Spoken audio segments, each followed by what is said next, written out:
Right, so I came across this beautiful manuscript in the Bodleians collection. It's MS FRE 32, and it contains two old French romance poems from the 12th century that belong to the Chanson de Geste tradition, which were crusading poems about Charlemagne's conquests in Europe.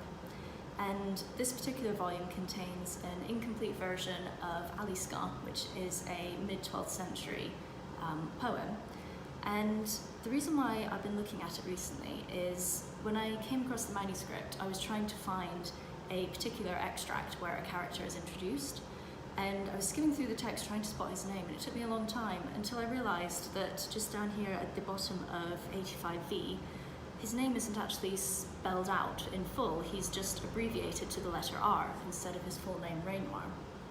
Now this is something that is common in the text. Most of the names are abbreviated. Sometimes they get spelled out in full, but not always.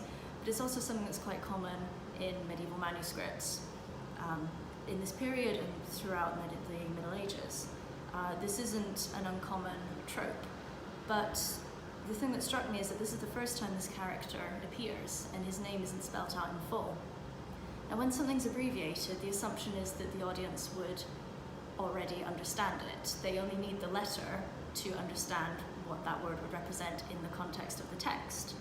And because this is one of the very earliest copies of this text, and the character in fact only appears in writing for the first time in the mid-12th century, it is very unusual that the text obviously expects the reader to already understand the name and to be aware of who this character is within this tradition. So this is something that really interesting doesn't appear in the printed volume. So if you open up a modern edition of this text, the first time you get to this line, it spells out his name in full. Nowhere in these modern texts does it mention that these names have been abbreviated, probably because the editor thought that it wasn't a significant detail, and it probably isn't, to be honest.